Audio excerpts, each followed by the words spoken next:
All right, Kiss Army, welcome to the KissFAQ podcast. Thank you for letting us into your head. I hope we don't do any damage. This is a Kiss-related podcast by the board, for the board. We hope you enjoy.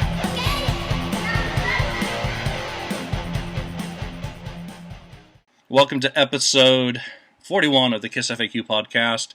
I'm Julian Gill, the admin and the host of the show. Joining me today is Alex, stranger, BagBoy on the FAQ. Yeah, you've not been here for a while, so you've changed a little bit. You've got some grass growing on your face.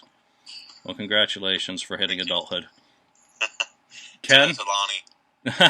Yeah, that is not Lonnie. Ken, welcome back. Bat Lizard on the board. Always good to see you. And Mark from the Great White North, Canada, for those who don't know. Welcome back. Today's episode, let's just say thank you for watching or listening to the last episode. There's been some good conversation on Kiss 2.0 and some complete disagreement about some of our views, some additional ones. That was, I think, quite productive. It got people thinking about what may or may not happen. And obviously it was a theoretical, so anything is possible. So we do love your comments, and always feel free to chime in on the board, on the video streams, or wherever we post this on Facebook. And, let's talk more, because everyone else gets to be a part of the discussion, too.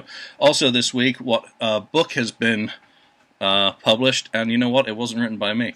It is Shout It Out Loud, The Story of Destroyer by James Campion. It is a nice, thick book, like mine, with lots of detail and minutiae, my favorite word, on the making of that album, which is, of course, Kiss's highest-selling studio album, as officially recognized by the RIAA. So people will be starting to get their copies of that book, which will no doubt make an episode or a lot of discussion in the future. Today, however, we're going to go in-house and talk about my book.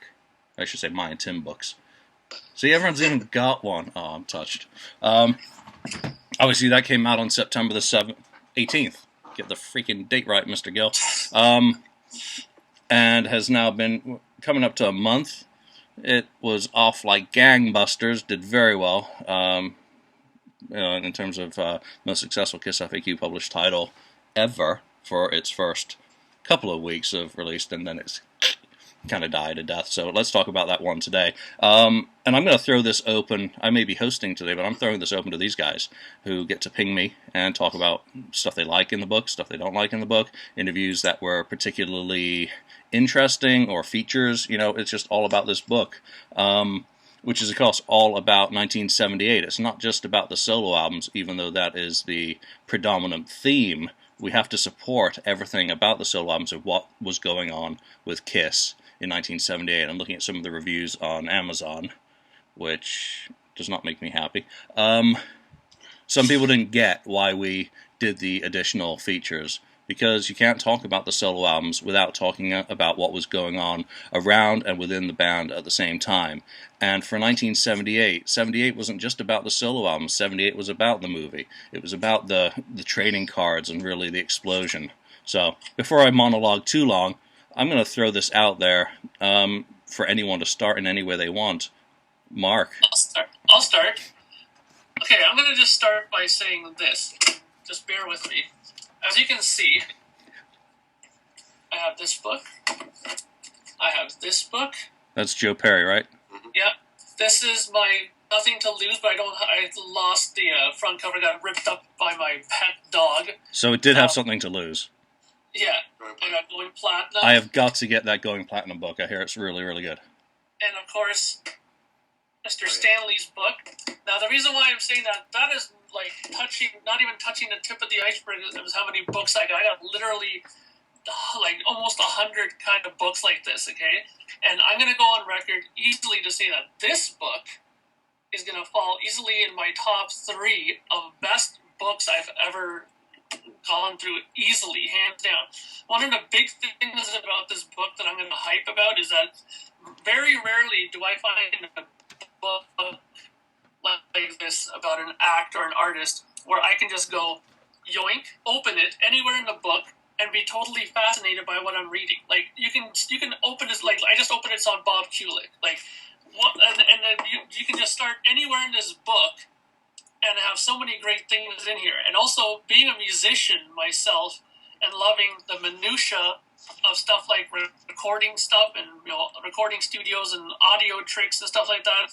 The fact that there's an interview in here with Rob Freeman, is it? I think it is. Yeah, Rob from Plaza Sound. I mean, that interview alone, I was like reading, and if somebody was talking to me, I just told him to just shut up for a little while because I was so into that interview about all the little tidbits of the recording and the kind of board they used and what kind of microphone. Like, if you're into that stuff, you'll love this book. If you're into what's going on with the industry stuff, the Larry Harris interview will be awesome. If you like, songwriting stuff, there's Michael Japp, is it his name? Yeah, the late Michael Japp. Yeah, he's in there. I mean, anything that you want to know from any aspect of these solo albums, it's in here. Like, why wouldn't you? But you'd be an idiot not to buy this book if you like this kind of stuff, So I'm going to start off like that. Holy shit. Who wants to go next? Go ahead. Oh, holy shit. It sounds like we're making an infomercial. That's really positive and great.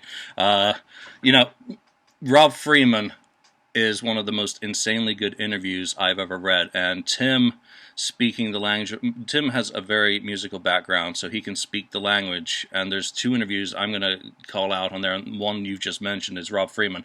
And for anyone who does not have the book and has not bought it, if you want a sample, the full interview for from Rob Freeman is freely available on Kiss78soloalbums.com. That's one that just had to be put out there again, obviously 2 years after the original feature ran, because he goes into so much detail. And you know what? They did very, very little of the album there, really. They finished up Ace's album at Plaza Sound, where he was the engineer.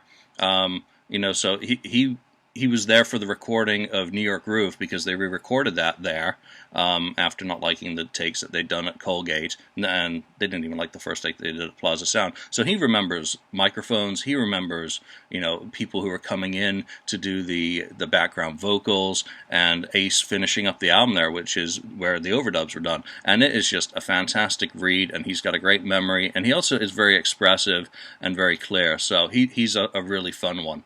Ken, let's go to you. Yeah, I pretty much agree with Mark. The thing about it is, I was thinking yesterday, what is that 6 degrees of separation, or what is it? Yes, right? Yeah, 6 degrees. Yeah. Everyone is really interconnected. All the people that these interviews pretty much seem to know each other or know each other through someone else. Everything is like one big, I don't know what you want to call it, but musician family. And they all know each other or worked with each other or got, I forget the person who said that, Vinny Poncia, is the guy who got him his job. And then later on, he picked him up to help record with, I think, Peter. That was Tom Saviano was mentored by Vinny Poncia. Stuff like that. I mean, I wrote a couple of things down that I thought were interesting, is about the deal with Sean Delaney. They talk about Sean Delaney a lot. I mean, he in this thing is everywhere. He's really a go-getter. He's outrageous kind of guy, mm-hmm. but he's focused, and he has tons and tons of ideas. And he was the 5th member of Kiss. He really was. And then the other thing I wrote down here was, they talk always about Gene and all the things that he's always very cordial, nice, good with the people, the ensemble that they was working with him, the background singers and so on. I didn't really find anybody that didn't, didn't like Gene. The other thing was, they were talking about the Eddie Kramer. And he remembers a lot too. And then the thing about Ace singing on his back, and a lot of people know about that. And then he said something that they put pillow or something under his head, and they that from the lay down on. And then the other thing with that is they talk about Kramer. They talk about doing a special, like a special edition of the solo album. Would he like to remaster it? And, he'd do it. He said there's no sense in remixing it, really, but remastering and maybe finding other songs that, I possibly would were. absolutely love an Ace Frehley deluxe edition. I mean, Yeah, we know All for Nothing is out there, and it's now circulating, as far as I'm aware, the actual instrumental demo. And obviously there's Ozone, but there's I would love to hear the original cuts of New York Groove that they did at Colgate and the first attempt at Plaza Sound. So there's material, and also I think Mark Cicchini on Three Sides mentioned the disco remix of New York Groove, which never got released but got created. So, to have those on an extended edition would be fantastic. Yeah, and he had a lot of, I guess, has a lot of pictures. Kramer does that he took in the studio. Kramer took a lot. That. So that would be interesting to see that. The other thing I mentioned is about the one story about Vinnie Poncia, where when they were recording with him, he's in the booth. First, I guess he sit with you and make sure everything's done right before they get into the regular recording of the album. But when he's in the booth and they record, after they do the take of the recording, if his head is like this, like down, it wasn't a good take. Yeah. The only time he'd be good if his head was up. I thought that was kind of funny, but yeah, the whole thing is great. I mean, even going into this book where you talk about even what was going on in 1978, the period, you kind of pick up that period of time, what's going on, the music scene, the albums that you list, some of the albums that are listed during that time. I have all but two of those. I had all but two of those at that time, which is kind of funny. I was like, oh yeah, I had that one. I had this one. And so the whole thing is just fantastic. And that section was totally Tim's idea. I loved the idea of putting in some of the contemporary albums. I don't recall who came up with the list. I love having Power Rage, which is my all-time favorite AC/DC album. I think it is better than Highway to Hell, and better than Back in Black. Any day of the week, that is their best album for me. And Stained Class, Judas Priest's best album, second only to Sad Wings. But I love that song. It just gives you a picture of the music business at the time, and what were the contemporaries, and what were some of the big albums, and the ones that weren't so big. Because look at those two albums I just mentioned didn't chart highly. So that was a good idea, Tim. So the other thing, just to conclude, like Mark, there's so much minutia in this that any Kiss fan is going to be happy or interested in something in this book, whether it's about the recording, the songs. They talk about the songwriting together in certain instances. Whoever, certain guys wrote with Paul or whoever. So it's definitely worth a pickup. Yeah, and you mentioned Sean Delaney, and that's one thing that comes across, especially when I did, I think, the last interview for the book, which was Richie Rana, who, of course, was the guitarist in Stars, who were signed to Allcoin Management. And Sean Delaney just comes through, whether it's Richie talking about him or some of the other interviews, everything you hear about Sean as being that flamboyant, that driven, that insanely creative personality just comes through again and again and again. And no matter how many times we hear of his importance to the band, whether it was in 1973 when he and Bill first get involved and start streamlining the band, to later what he does producing Gene's album and helping Peter out, it's just it's really reinforced here. And what I like about these interviews and not having the members of KISS interviewed is that it gives you the third-party story. And yeah, a lot of them are all positive about it, but it was a good experience for them, obviously, that they didn't come into these interviews saying, shit, I had to work with these bozos from KISS. There isn't that negativity. It's all, there's respect of what the band was doing, even though it obviously didn't work out. There's respect towards them as musicians in most cases. So, Alex, thoughts? I love the book. I love the setup, and I love the fact that you included all the information from 1978 to kind of help build a story. Being a history education major, I had to take a lot of history classes, and that's one of the things with history when it comes to writing any journals or historical books, is you're taking information and you're trying to piece together the story. And that was like the one thing I love with this. You know, you look at this Kiss solo album experience, if you want. It was such a, you know, monumentous occasion, an event. And you know, no band at the time had 4 members release solo albums on the same day, and here was a group doing that. And you know, there's not crazy too much that talks about it. You know, if you read any of the Kiss books, they mention, yeah, I did my record, but we were fighting at the time. You know, that's kind of what you get. You know, you might get, you know, I'm Gene Simmons and I almost got the Beatles or whatever. You know, you get a little tidbits here or there. And this book really kind of captures and puts all that together. I mean, here's a huge event, and there's really nothing there, and yet this book captures that. And again, you know, having the little notes from, you know, what singles or songs, you know, top the charts kind of a thing, what other albums were out at the time. Again, it helps build the story. I mean, records at the time, or you know, you always hear stories. If I could only get 1 or 2 albums at the time, my parents wouldn't, you know, buy me all 4 at one time, you know. And it seems like music today, you don't go out and pay, you know, $15 for each CD kind of a deal. You might get 1 or 2, and you have to wait to get the others. You know, what was the competing factor at the time? You know, what kept the kid from getting all 4 at one time, and so forth. And you kind of get that story built up with it.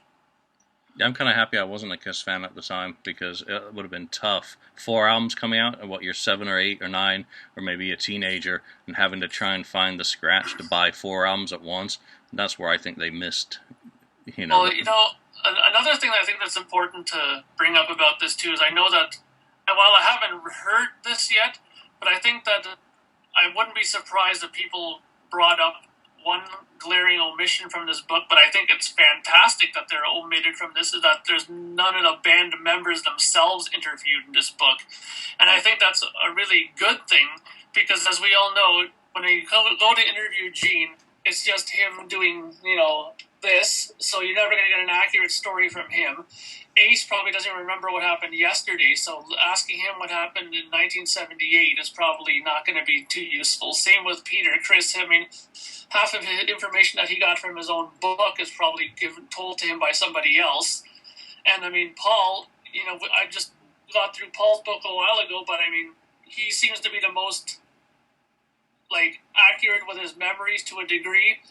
But, you know, I'd still rather hear it from the people involved rather from them themselves, because they always seem to have some kind of agenda when you interview them about something. So keeping them out of his book was a stroke of mastery, I think, to do that.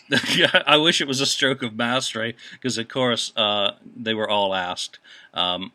Whenever you do an unofficial project, you can run into challenges with the band, because obviously they don't have editorial control, and of course there are other matters that are very obvious as to a band member not necessarily wanting to be involved.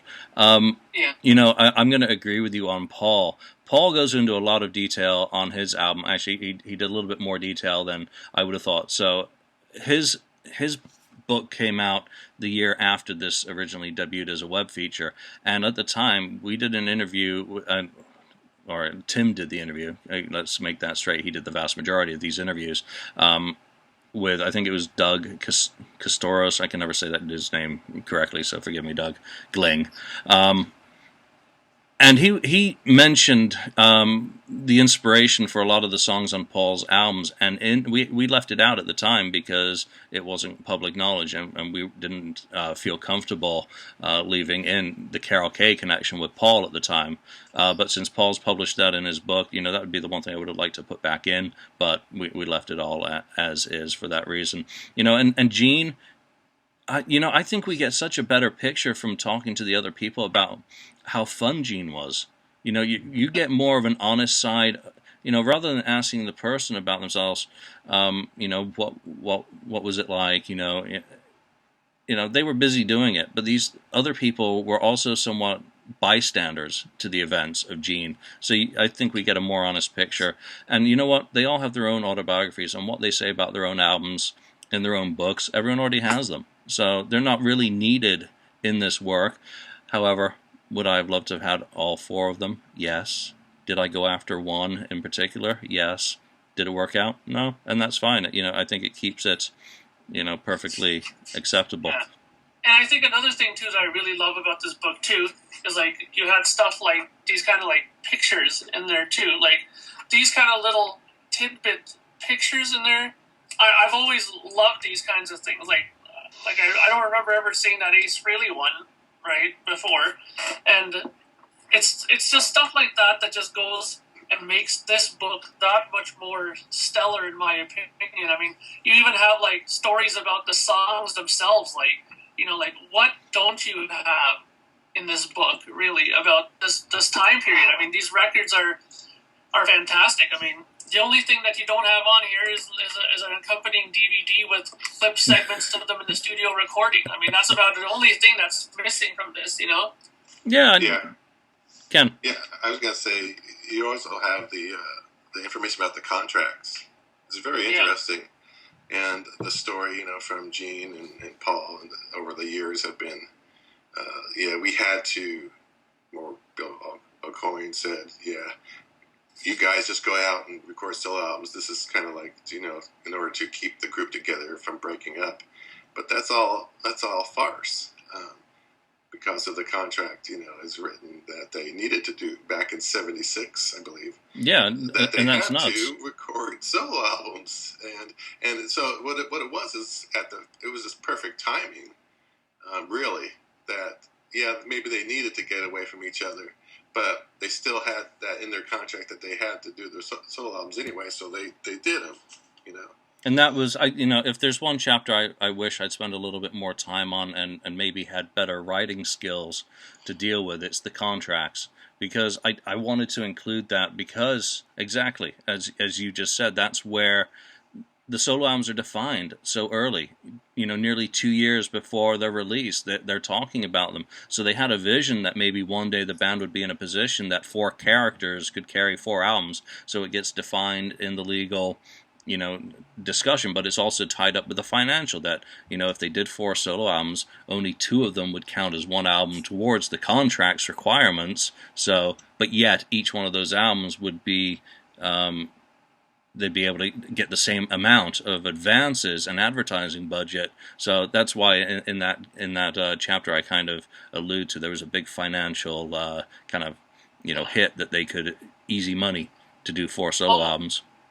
One thing I wanted to ask amongst all of you guys, though, here, just really quickly is, first of all, what's your favorite solo record? But the other thing that I'm interested about is, after you answer that, is after reading this book and reading about that solo album in particular that you liked the best, did you find that reading it helped you have a more appreciation of that record? Do you find, like, my favorite record is Aces. And I found that after I read all those things, like the Rob Freeman interview and Anton Figs, when Eddie Kramer, I mean, I just love this Ace Frehley record now all the more, knowing all the other little details about the making of it. I mean, I'm just curious to hear about what you guys like and what's your favorite records. Alex.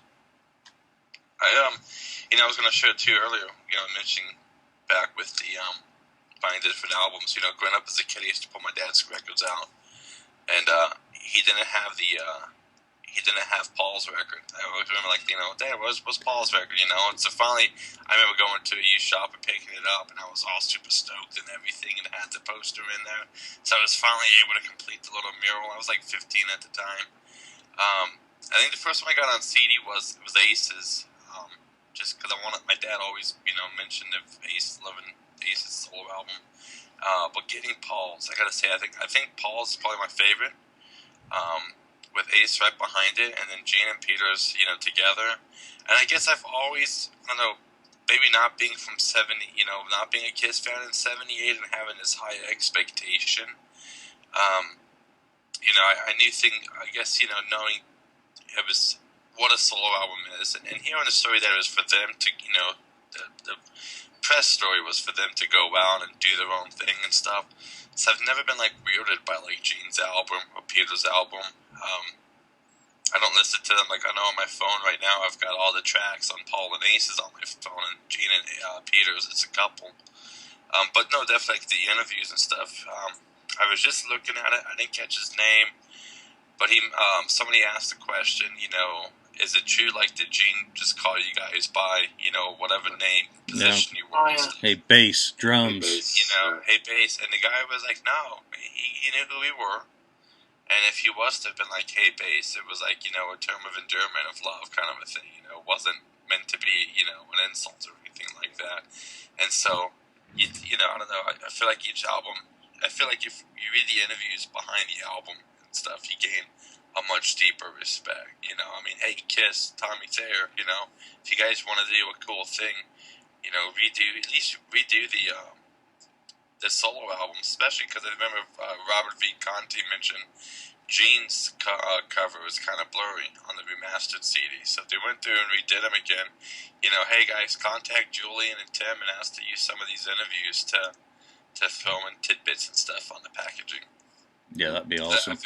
I feel most people would gain a bit more respect for the albums and stuff. I'm not saying that now Peter's album is this great masterpiece by any means. But it's, you understand, like, okay, that's where this stuff came from and stuff like that. So you get why it's that way. You get why Peter's album doesn't sound like Love Gun, or why Gene's album opens up with, you think that the Pits of Hell are opening, and then you finish off with, a Disney classic and stuff. Yeah, it definitely helped fill in the blank. Especially with Peter and Chris's record, I found that was the one that I liked the least, but after reading those interviews, I found that I have a much better appreciation. And when I listen to it now, I kind of grasp it a lot better. So, Ken, what do you think? Yeah, well, I have to go back and tell you my experience of buying the albums, I guess, first. I was 1 year into the band, because in 77, I bought Alive 2, and then I think got double platinum after that. And then, so the solo albums were coming. I was kind of excited about it. I was like, oh, we get 4. Well, I don't know if I went the first day they came out, but and like we were talking, how much money do we have at that time? I don't know. I was 17, but I wasn't working or anything. I was just going to school. So I remember going to the store, and I had to pick the 2. I picked 2 that I wanted to buy out of the 4. So I picked Gene Simmons and Paul Stanley. Those are my first 2 that I bought. And then, at the register, they gave you the bag that, that has the 4 solo albums on it. You get supposed to get a bag. I don't know if you're supposed to buy 4 to get the bag, but they gave it for just buying 2. So yeah. I was cool with that. But the reason I bought Gene and Paul first, because I think at the time, I was kind of leaning towards Gene, because I like, Calling Dr. Love and so on. More so than Paul's songs at the time. And so that's why I picked those 2. They were the ones that sang the most. So I figure, well, these guys that have the most experience have got to be the better of the 2 albums, or the 4 albums, that is. And so I got those, brought them home. And actually, I enjoyed, some people don't enjoy it, but I enjoyed Gene Simmons' album. I really do. I like all the different, the Beatlesque stuff. And I was listening to all kinds of different music anyway, and so I didn't have a problem. I know it's disjointed and, going from hard rock to When You Wish Upon a Star, or, it's just, but I enjoyed it. I thought it was actually well done, well produced, if anything. And then Paul Stanley's, of course, sounded most like Kiss than anything else. So, I actually was listening to probably Gene Simmons more than Paul Stanley at the beginning. So then about a week or 2 later, I went back and, bought the remaining 2, Ace and Peter. And Peter's, and I got the bag again, so I have 2 bags. I know I have them. I still have them. I still have those 2 bags. So later on, I listened to those next. And, Peter's, I like to a certain degree. I like certain songs off of those, took out. But most of it is like, I was maybe starting to lean towards a little bit more rocking, songs anyway. But and then Ace Frehley, that was just just blew me away. It was such a surprise, It's like where is this coming from? It was just amazing that I couldn't believe all these songs that he was putting out. It's like, where has he been on all the past albums? Why isn't he more, maybe featured with a few more songs? But going into the future, or time after these solo albums, of course, they started given them more tunes. But so basically, the favorite albums, Mark, is really for me is I kind of Ace, Paul, and Gene. I feel the same about all. I enjoy each one of them in their own way. And then with Peter's a little bit slightly below that. But I enjoy it, but not as much. The other thing about it, what's described in the book about Gene Simmons' album is initially they weren't going to name it just Gene Simmons' Kiss. It was going to be Man of a Thousand Faces, which really, that title for that album would have fit better because he's all over the map. The different faces of him. Yeah, on that. exactly. It makes more sense. It just makes more sense. Oh yeah, I understand it now. But for the most part, I like I enjoy them all still. So becoming a fan in the late 85, I couldn't find Ace and Peters. So the first two I got were Paul and Gene. And I don't remember which one I listened to first. I think it was probably Paul because Tonight You Belong to Me still resonates in my mind every single time as an opening track, more so than Radioactive's, Ron Frangipane created intro. And Paul's remains my favorite album, probably because of that. It's just it's more straightforward, with the exception of "Hold Me, Touch Me," which I cannot stand as a song in any form. I despise that song. I like his rock. I've always felt that song was so out of place on the album. There's a reason why some artists should do non-album singles, and that's a great example of a non-album one. Since you're talking about that song real quick. The one thing in the book also about the book, there was they show the reviews in there, right? About you have whole sections of that. Yeah. This one person didn't like any of Paul's music on his album. The only song they liked was "Hold Me, Touch Me," and then they sang, "This is a song that should have been kept, actually sung by someone else, like Joey Travolta." Oh God! I was like, "What the heck?" So I found that so funny. Which, of course, that's also an interesting thing that Joey Travolta just released an album on Millennium. I think it was Millennium, distributed by Casablanca around that time, which just happens to have a cover of "You Matter to Me" on it. So at the same time, it's the 6 degrees of separation. Yeah, so you can go onto YouTube, and it's got the original version because for Peter's version they rewrote some of the stuff for him to get his lucky number into it and all that. But Paul's album for me, because he's the face of Kiss, the voice of Kiss, more so than Gene, his music was straightforward, and because I hadn't heard Ace Frehley's album at that point, it's just stuck in my mind as a favorite. Gene's is just too much over the place. His Beatles stuff is fantastic. I love that. See You Tonight is one of the greatest songs he's written, and it's just executed perfectly. Man of a Thousand Faces is fantastic. Radioactive is great. Burning Up a Fever is a Kiss song, so can't go wrong with that. Later on, I traded someone and I got Peter's tape. And in 1987, when I'm listening to Metallica and Judas Priest, Peter Criss's album didn't resonate with me in any way.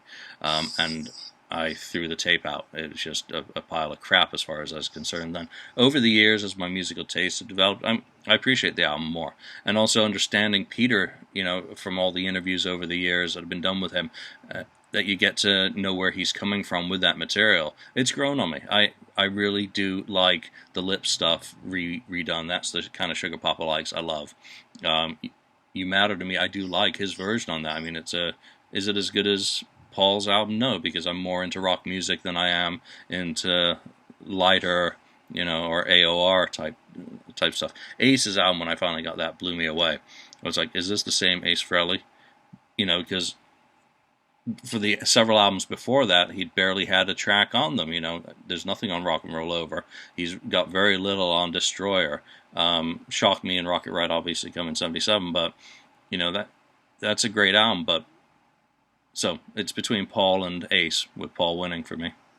One other thing I was going to ask you, Julian, to maybe address a bit too, and I guess maybe all of us can chime in on this too, is that what I found fascinating was the discussion about the sales of the records themselves. Now, I remember throughout the years I've read so many different things where people were claiming that Guaranteed Aces is the best-selling one, and now people are saying that Jeans is, and I think in the book here it says that Jeans one is the best-selling one in terms of sales.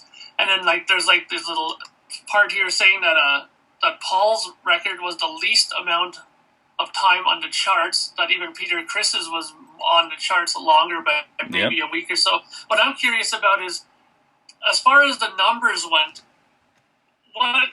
what did you guys use to confirm these statistics as far as the Gene's record being the best-selling one? Because I keep hearing from everybody, and I could have sworn I even heard Eddie Kramer once mention that he was confident that Aces was the best-selling one. Like, where did the numbers come from? I have an internal Casablanca audit from June 1979 that lists the shipment figures. I would love to have the returns one as well, I guess, to June 1979. So that's just shipments, and it breaks down Casablanca's own shipping and then Polygrams. So at post 77, when Polygram starts pressing vinyl and it starts shifting from Casablanca's independent, so that's where those numbers come from. And of course, Paul Stanley's 1.3 million, and that's 1.3 with 00 after it. So Jeans is 1.391. Aces is 1.387, and Peter's 1.317. So that's the order. That's where those numbers come from. I mean, obviously the rest of the albums are also interesting, but we don't want to put all that in there. Then you go forward to stuff that we've had up on the website before, and again it comes back to Tim, and we did the SoundScan update several years ago. I think that was March 2012, where we did an interview with, I can't remember the chap's name off the top of my head. So we get again the totals of the solo albums sold in the SoundScan era, and it's only then that kind of Paul and Gene are cemented, as higher up than Peter. But Ace blows both of them away by that time. So that's where those come from. And these documents don't circulate. There's another good one from December 77, but that's another book. So exactly. Mark, we didn't get to your list. Yeah, we did. Didn't we start out with you? Yeah. Oh, did we? Okay.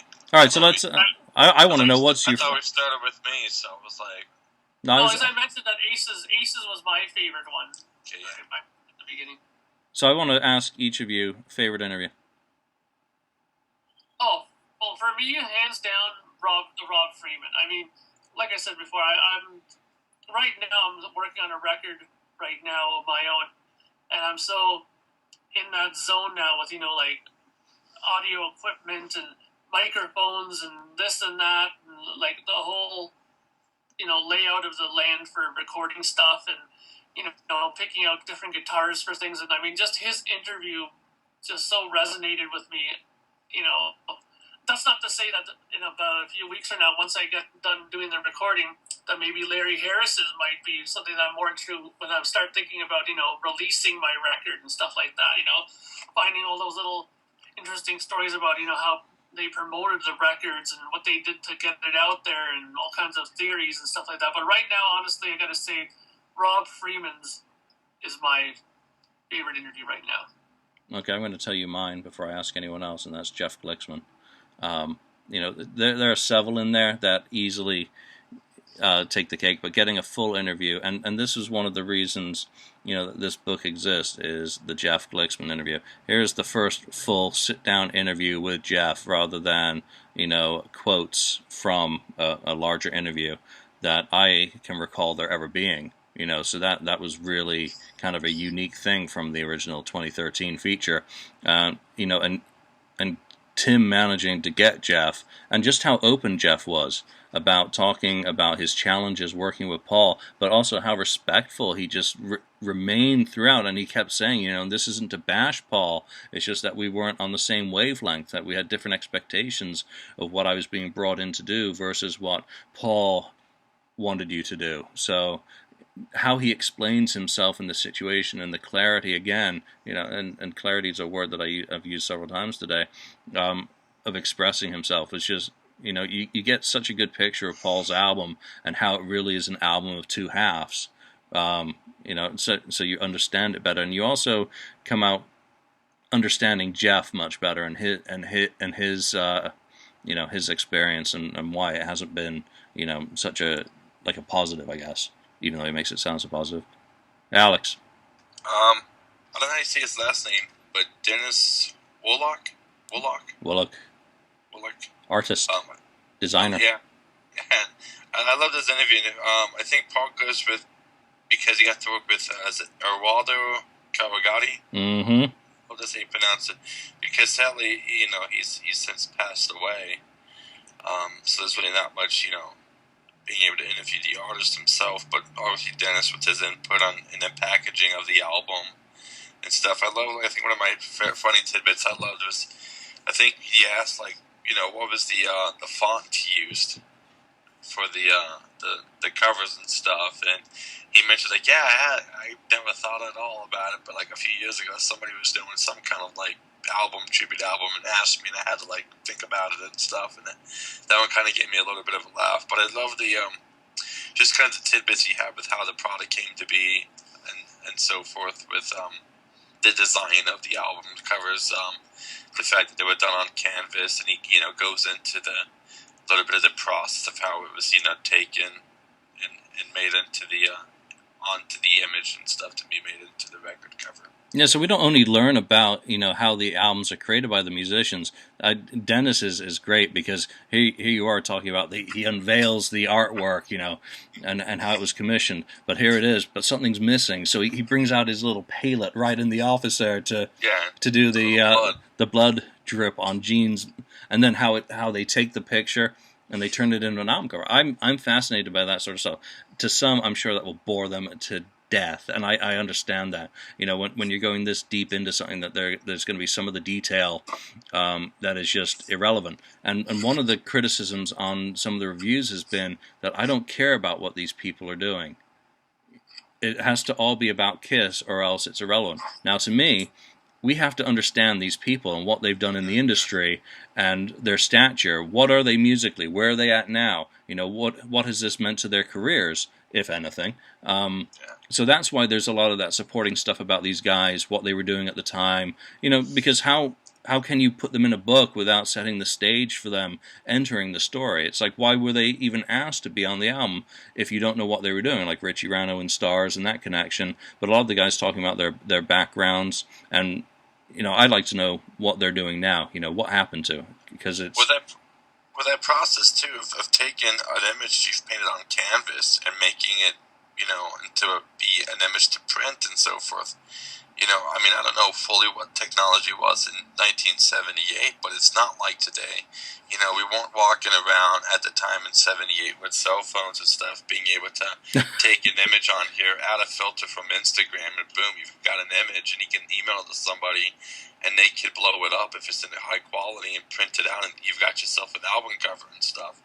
Here is somebody taking an actual image painted with paint on canvas and being able to do that. And so, for anybody who's not into that, kind of, details, cool, if you were around in 78 and you know how it works, awesome. But, someone like myself, born in 89, and growing up in this kind of huge technological age that we're in at this moment, it's fascinating to hear how some of those stuff, came to be and how it took place at the time. Oh, you're a hot in the shade, baby. Yep. Yeah. Well, when you think about that, though, what you just brought up is a good point, though, because, you got to look at it this way. This is like a big jigsaw puzzle. Without these people, you're not going to get a full picture, right? A lot of these people, their input and what they did is directly, affected the outcome of the records. Without these people playing on it, or these people with their artistic input, it wouldn't be the same records. Sure, everybody just wants to, mainly want to hear from the artists themselves, but for me personally, I think a lot of the more interesting stories were not the artists themselves. It was what they did to make the records and what they did to make the records so great. That, I think, is more important to me, at least. And there's even Wicked Lester in there. God, guys who knew Gene and Paul when they're in Wicked Lester, then working on their solo albums in '78. That to me is nuts. And I think Mitch Weissman actually went to a Wicked Lester show, though we didn't talk about that in his interview. Alex. What was going to back to at least the image, we've seen the Kiss solo album covers on multiple products and stuff. Looking just right behind Ken right now, you've got 4 picture disc. Are they signed up by the chance? By the way, too, or are they just a picture disc? They're just a picture disc that I bought back at the time, or probably the next year, maybe '79. I bought all 4 of those, and they're framed with the same kind of color behind them, like a felt. They look magnificent, but as much as the music itself is fascinating, and we love the songs. It's great, like Mark said with the Jigsaw puzzle. It's great hearing what went into the production of it. What led to the designing of the covers. I remember when you guys were throwing up the interviews on the KissFAQ, and I apologize if you hear her screaming "baby." That's my niece. She throws a fit sometimes. Well, she does what babies do. Yeah, but she just heard Peter Chris's album. Just kidding. Oh, bada bang. No, just kidding. But I remember when you guys did the interviews, you guys got to show some of the images and the unused designs. Oh yeah, David Edward Byrd and his original designs for them. Those were nuts, and I couldn't include those in the book, unfortunately, for rights issues. But yeah. But it's I don't know. For someone who loves music and loves the story behind stuff and is a history buff, it's just fun, just kind of getting all the info and seeing how it came to be. Because you take a finished product and you go like, all right, cool, but yeah, there's so many hours and probably sleepless nights and stuff that goes into making something that you look at the Kiss solo albums, maybe 2 hours total of music. Yeah, and you just mentioning the design. I mean, David. Again, is a great interview because here's a guy who had designed the original Bogart Blue Label, the Smoking Man center ring from the early Casablanca issues. So he'd been connected with Neil Bogart and Casablanca going back to the label's creation, and then he comes in to do the poster collages or collage posters or whatever you want to call them, the poster segments for each of the albums, and how they created those are really cool. I mean, that's a great story, plus all the other things he says in his interview. And he said he was sick too, right? He wasn't feeling good. They had to do it in a time crunch as well. Yeah, under pressure, time crunch, and something so visually striking and well spotted on Ken's picture disc back there, because I hadn't noticed. I put those up there today just for this. I must be very, very blonde today because I did not notice a thing. and you're in the middle of my screen, so. Ken, favorite interview? I can't say really a favorite. There's so many good interviews in this book. Little tidbits that come out in each interview. I mean, we talked about the Freeman one, Chris Lent, Eddie Kramer, so on. Michael Japp, Mitch Weissman, so on. They all have something interesting that you probably don't know in the Kiss world, as it is, or have heard about. And I can't name one interview. Again, it's the whole interview collection as a whole is just fantastic. Getting different sides of things. I mean, there's some guys that remember. I can't believe some of these guys can remember so much from that long ago in detail. But there's a few that say they can't remember because they were partying at the time. But for the most part, yeah, there's still great, interesting stories how these people were even contacted to help on the solo album through what acquaintance or through working with this guy. I was working with this guy. He said, "Hey, give this guy a call and see if he can work on your album." Or like in Gene's case, he had a set list of people he just wanted to. He must have had the Rolodex from hell. Here, yeah, call these people. All of them. The Beatles. Yeah, we'll just get the Beatles for you. The Beatles online too, Gene. Right. Well, the thing is, I guess they said the Beatles said it was a scheduling thing, right? Yeah, that's the polite way of saying no. They didn't say no specifically, and that's all semantics. There's someone who said Ringo. They didn't say no. Well, Ringo said no, but the others didn't. So, Yeah, but Lassie, I would have loved to put the Lassie. picture because I can't remember who it was either who went up to the hills and met Lassie and recorded her bark and has pictures of it. Those are up on the original feature, and again, I couldn't include those in the book. But come on, Lassie. And they didn't use it, I guess, or maybe. So there's an outtake for Gene's deluxe edition. Eric Troyer was the one. Nice, good memory, Mark. Yeah, so there's an outtake for his deluxe edition. You can just have Lassie's bark at the end. That's what I want, Screw any other demos. I want Lassie's bark. And you just know someone is hoarding that bark. Those damn hoarders. Share it with us. So, go on. No, you were going to say something. I was just going to say the only thing that I was thinking about, and I thought about long and hard after I was reading this book, was. This is a what if, of course. We can't really answer this clearly, but it'd be interesting to see what you guys thought about this. Is if they would have decided after these records came out to give each guy 2 months to go out and do a quick solo tour run of their records, like do just a little small tour of to support their solo records. I'm just wondering how the reaction would have been, like attendance-wise. Do you think it would have been similar to the sales of the record? Do you think that there would have been more people for an Ace show than maybe a Peter Criss show at that time? Or do you think it would have been just the same for each person? Or what do you think, like gut feeling? How would they have done a production? That just comes to my mind, because they wouldn't want to go out there without the makeup on. Yeah. I can imagine. Well, I mean, they would go out, obviously, but who would go with the guys? I don't know how that was. I don't know. So it would look good, seeing like Ace Frehley in his, Love Gun outfit up on stage. Assuming that's what he would wear, would be the Love Gun outfit. By himself on stage with, a band behind him and, all black pants and a black t-shirt. I'm just kind of creating something in my mind right now. Yeah. Or like the pictures of how he looked in '78. I mean, when he went out to do a lot of his radio stuff, he had the black leather jacket on, and still the makeup. How I think it would have been if it was wrapped up in the period of hype through December '79, before all the returns started happening, before the stores looked all overstocked with Kiss shit.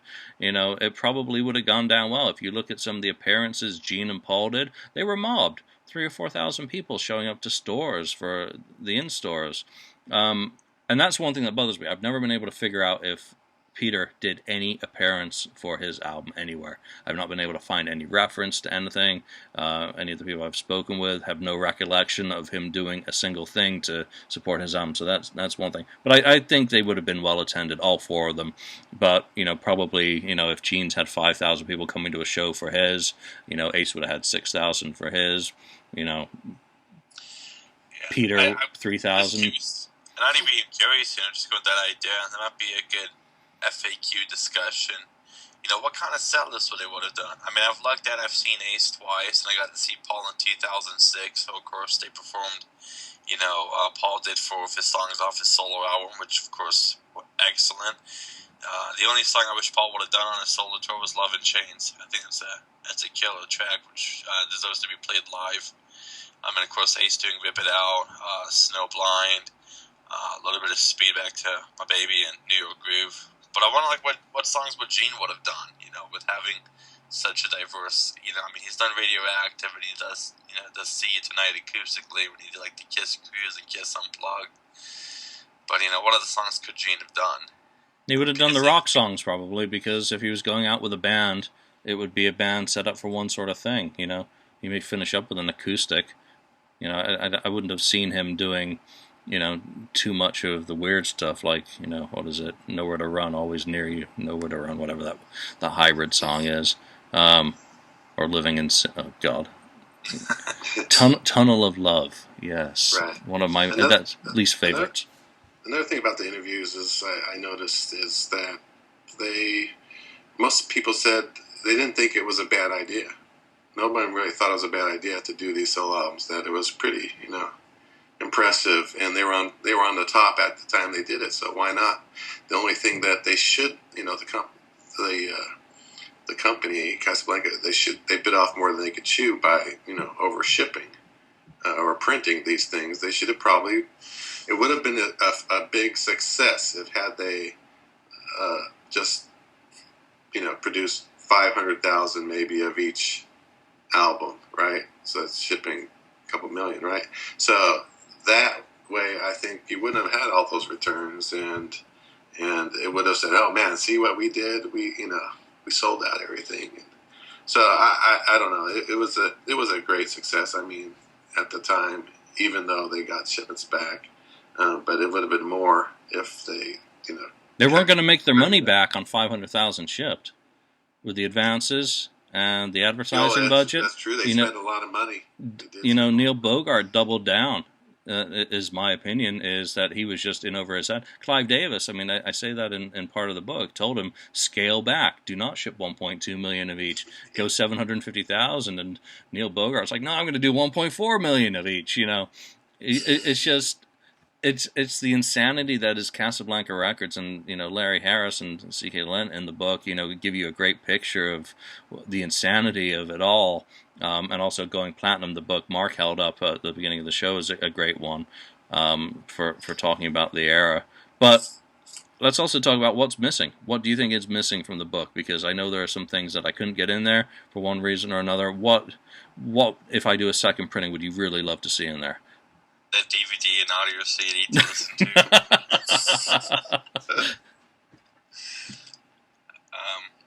I would love for Vinnie Poncia to return calls. Obviously, I believe he's the one producer. We didn't, obviously Sean's gone, but Vinny I could not get. I've been trying for years for Vinny. Vinny, if you happen to see this or someone who knows Vinny sees this, Vinny, that's one I'd put up on the web and include in a second printing for sure. Would love to get Vinny. I'd like a bit more of Peter's album covered anyway. I mean, honestly, the more I think about it, this is. Boom! Technical issues hit us. Sorry? Mark, you just completely froze out at the start of what you were saying. Oh, okay, sorry. I was going to say that as far as I'm concerned, this is the one thing that I have a hard time thinking of, because I'm so satisfied with this book, I can't really think of anything that's really missing. I mean, the only thing that I would have maybe wanted a little bit more of is just a little bit more of these obscure little pictures. Like, you had those, pictures of, the reel-to-reel things with the songs on there, like the one with Peters with his demos there, and just little things like that I really love seeing as well, or track sheets for the studio, just track sheets. Little things. Yeah. I love those kinds of things. I don't know if they're hard to find or what it is, but it's just, I guess maybe just a little bit pictures, because I mean, there's a lot of text in here that's very satisfying to read. I mean, if anything, maybe just a few more pictures. That's the only thing I can think of, because otherwise I'm completely happy with this book.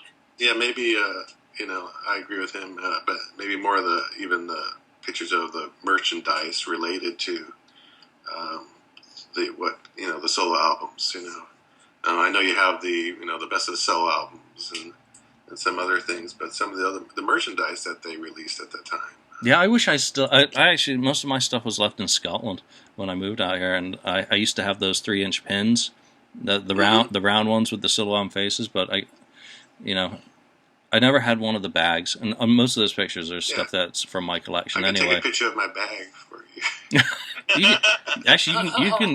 You can still get those on eBay.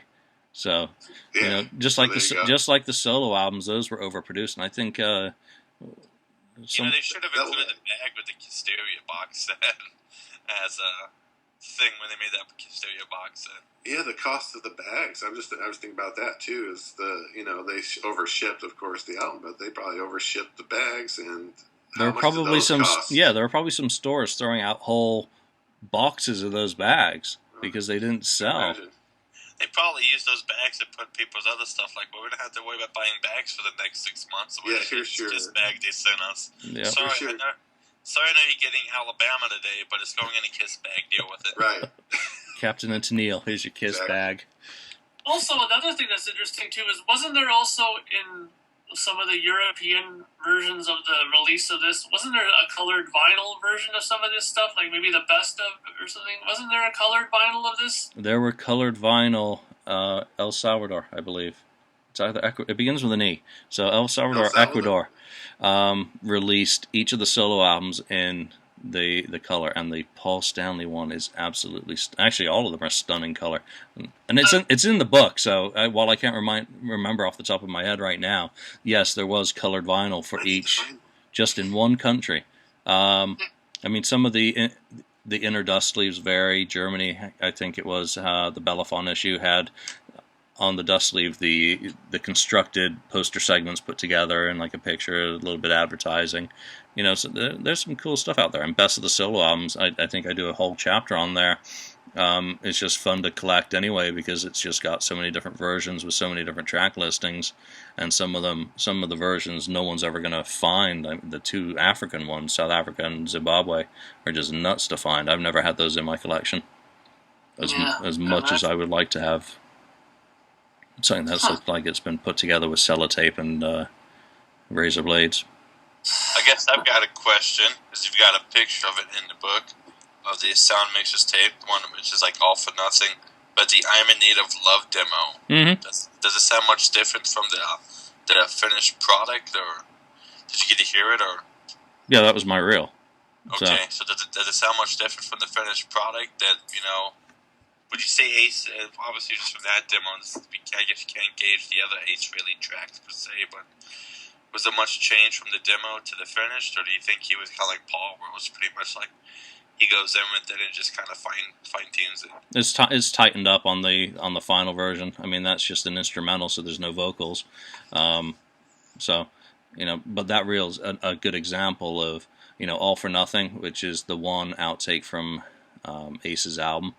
You know, really clashes stylistically with the rest of the material on the album. So, you know, it's clear why it wasn't included, even when you can figure out that the crap version that people can hear him kind of rehearsing vocals for, it doesn't make sense to have that on there. Yeah. So there's obviously just a clip of it on YouTube, and I don't know, it sounds like it's got a little like King of the Nighttime feel in the sound of it.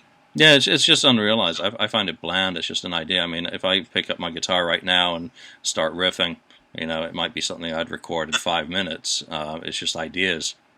So in that same kind of idea, how Alex just said, this picture here, I don't know how to hold it up here really quickly.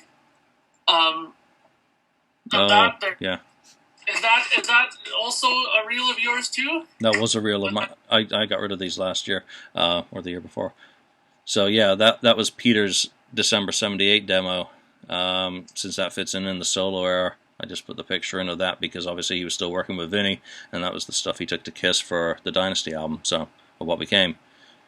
So, were these songs ever, you think, in play for the solo records, or no? No, this is after the solo period, but it's what he was recording in December of that year. You know, while the solo albums were out, he was starting to work on ideas for Dynasty, even though, you know, nothing would really get used other than, what was it, Dirty Living on there is the only one. Yeah. So, I guess real quick, I want to throw another to the there's a guy on the FAQ Brothers did a cover, correct? Yeah, Nils Brooks-Svensson, Norwegian dude. And then all the images that are there, because then I've seen those pictures, are those from like where it's believed they probably got the idea for the poses for the solo album covers?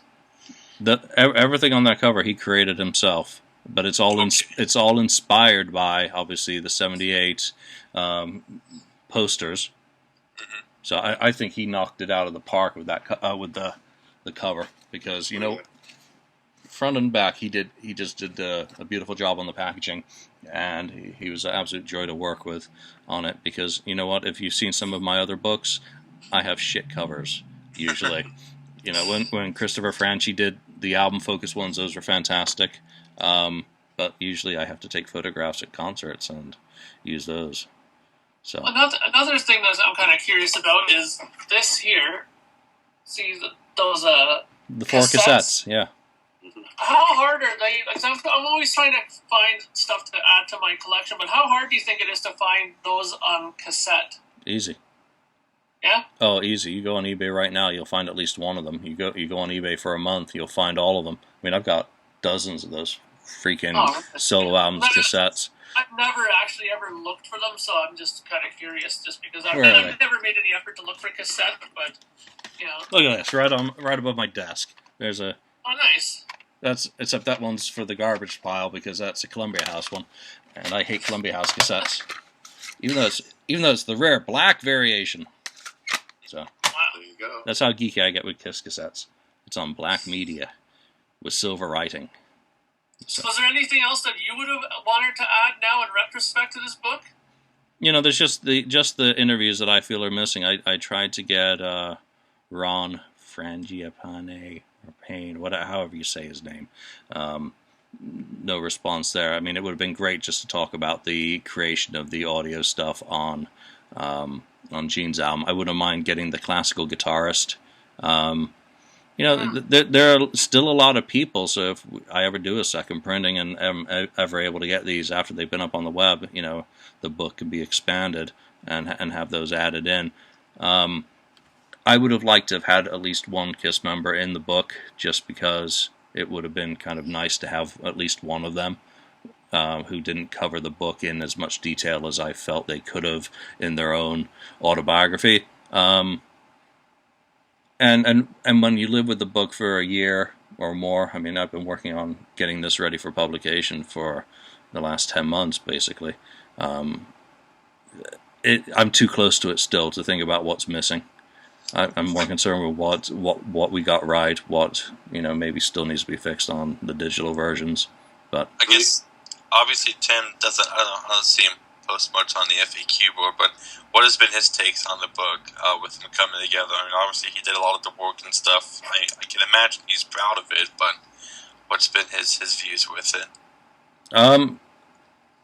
I loves the art. I know that much. You know, he's busy these days, very busy. There's a reason why he doesn't post on the board, and it's because he's so busy with something called real life. You know, I think the book comes together well enough. Obviously, his name isn't on the cover where it should be, and that's because he didn't have the time to be able to really dig into the final work on the book to get it published. You know, and we can't have his name on if he doesn't feel, you know, that he's been able to participate in that part of the process as much as he would have liked. So that's why, if, you know, there's any issues inside the book, it's all down to me and my editing work on what he did originally. But I think Tim's contributions to the book shouldn't be underestimated, because his name's not necessarily on the front. All these interviews speak to just the incredible contribution he made to the KISS FAQ and KISS community during the time that he was involved. I mean, it's absolutely insane that he took on all these interviews himself. He transcribed all these interviews himself. And if you've ever transcribed an interview you've recorded, it is fucking torture. It is tedious. It is painful. It is not fun in any way. So when I did the Richie Rano interview, I sent that out to be transcribed for me, which made for a very interesting experience of having to retranscribe it after I'd paid someone else to transcribe it. So, you know... I remember the postings on the FAQ, it was 2013 September, and it was like solo album month, and it was every day there was an interview being posted or some interesting fact, and it was such a cool feature on the FAQ. So at least for myself, you know, having read the interviews, and then of course, you know, they were obviously taken off the web, and then finally, you know, to get it, you know, published as an easy, you know. Yeah, it's like, you know, I think we overloaded people back when we did the feature, because there would be the usual sort of bickering on the board about this and that, and the posts about the latest interview were kind of ignored. There weren't discussions. I took particular offense when we put the Jeff Glixman one up, and here's the first major, you know, sit-down interview with Jeff, the producer of Paul Stanley's solo album, and nary a comment did it gather. It just seemed to fall under the radar while people continued going on with the usual Tommy Thayer sucks, you know. So at that point, you know, when we finished, I was always going to have a couple of copies bound up, and, you know, for him and me, you know, here's just a bound up version of it. And then I'm like, shit, this is a book. You know, what if the FAQ website doesn't exist anymore? We still want this material to exist out there, and that's why it exists. because I think it is too damn good, and Tim's work is just too damn good not to exist in a printed form for everyone to be able to read on the toilet.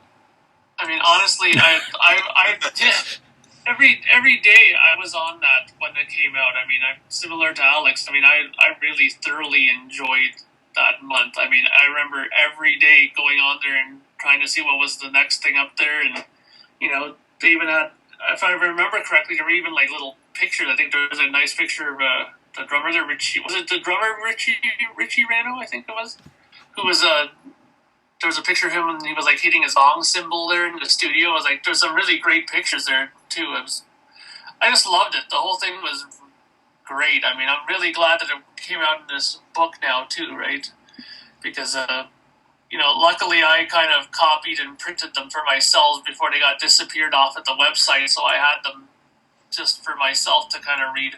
But having the book is a much better way of remembering that time. So I'm very happy about that. Well, good. Yeah. It's right there at your fingertips, and I remember reading them on the board too. It was very something actually interesting to read, except instead of some of the crazy posts that some people put on there. Oh, Jesus, yeah. But if you don't have it, you gotta get it. I mean, this is just great. If you like Kiss, you're gonna like this thing, and I can't wait for your next project, whatever that may be. 2016. 2016. So I'm looking forward to your next project. I'd like this done on every album. I don't know if you could do it on every album, but some of the albums maybe. I think as someone who's worked on it now, Nothing to Lose, Ken Sharp's book, is an absolutely fantastic one for the first 4 albums. So that goes through Alive, if I'm correct. Does that go through Alive? Yeah. So. Yeah, fact check me, Mark, please, because I'm screwing up here. So I think it ends right around there, yeah. So then you get James's new book on Destroyer, and this one covers 78. That leaves a nice gap for, maybe the Super Kiss period, which is, Rock and Roll Over, Love Gun, Alive 2. That I would actually take up as a project. Yeah, that'd be great. That's them getting their gold albums for Alive, so that's really at the end of the book there. So right, so basically, what we're building up is a library of really detailed, books on Kiss's albums. I mean, I guarantee you, I'm not going to be the one who writes the Crazy Nights book. So that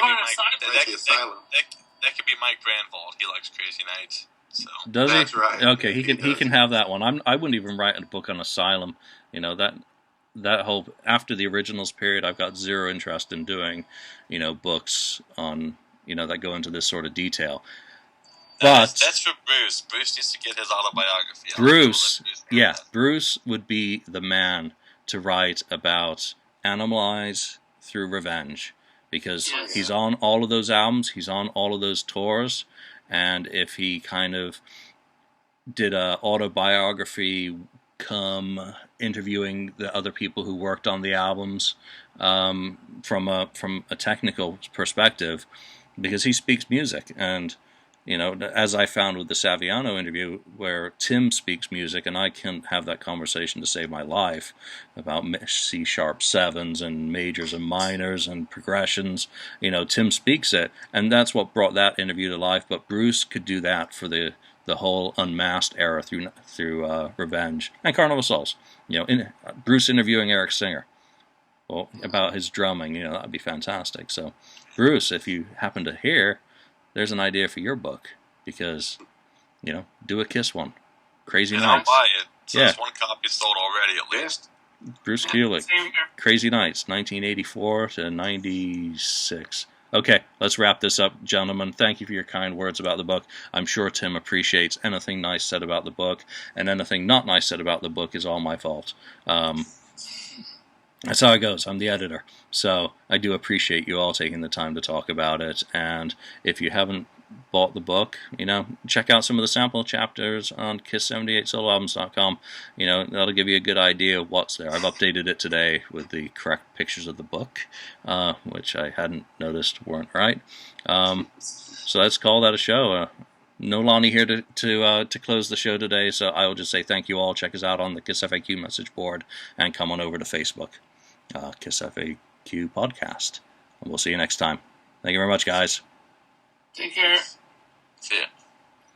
The new unofficial and unsanctioned Kiss book, Gene, Ace, Peter, and Paul, celebrates the legendary 1978 Kiss solo albums. Released simultaneously, Kiss became the first major rock band to attempt such a major endeavor. The book features interviews with more than 30 musicians, engineers, producers, arrangers, those most intimately involved in the creation of the solo albums. The book is available in paperback and Kindle formats at Amazon.com and in iBook format at iTunes. Please visit Kiss78soloalbums.com for further information. Thank you for spending time listening to the KissFAQ podcast today. All sales are final. There are no refunds. If you like, look us up on Facebook or come over to the KissFAQ message board and discuss the topic we broadcast today. We hope to see you again.